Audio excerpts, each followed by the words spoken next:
أعوذ بالله من الشيطان الرجيم بسم الله الرحمن الرحيم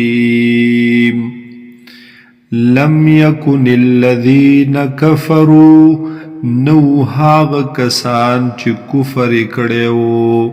من اهل الكتاب والمشرکین دا اهل کتابنا او دا مشرکیننا منفکینا جدا کی دن کی دا کفرنا پریخودن کی کفر لرا حتی تأتیهم البینہ آن تردے چراغ لو دوی تخکار دلیل واضح دلیل رسول من اللہ چه وہ حغ پیغمبر وہ حغ رسول د جانب د اللہ نا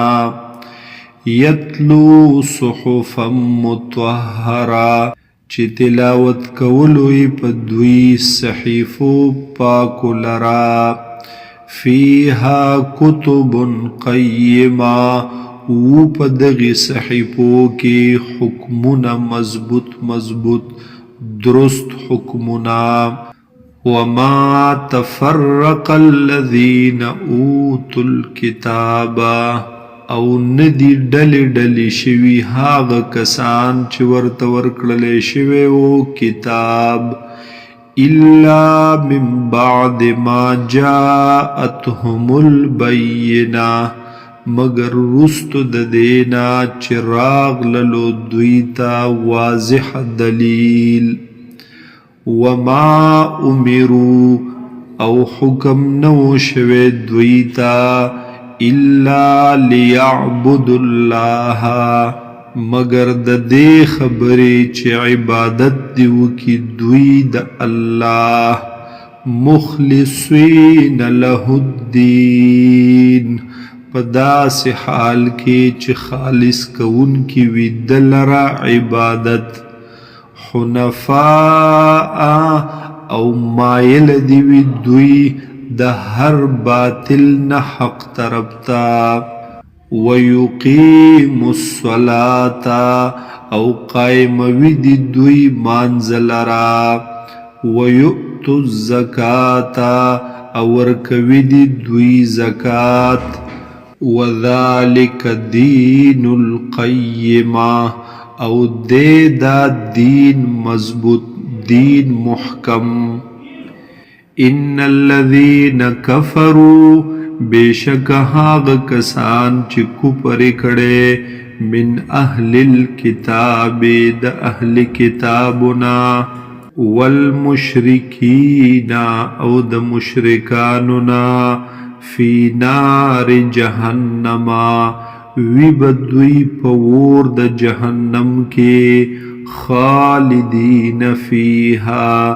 ہمیشہ بوی دوی پدے کے اولئک ہم شر البریہ دا خلق چی دی دوی بد پاغ مخلوقاتو کے ان الذین آمنوا بے شک ہاغ کسان چی ایمان راوڑے وعملوا الصالحات او عمل کڑے دے نیک اولئک هم خیر البریہ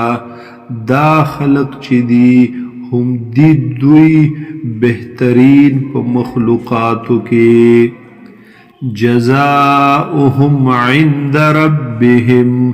بدلد دوی دد رب دوی سرا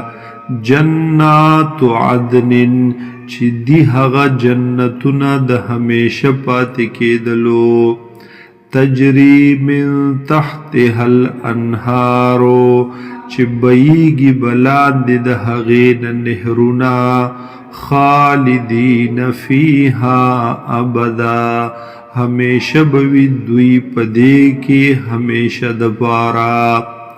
رضی اللہ عنہم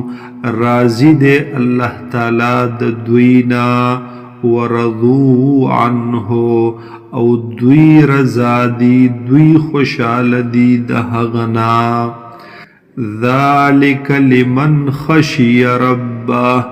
دا دی لمن د هغې چا دپاره خشی ربه چې هغه ویرېدلو د رب خپلنا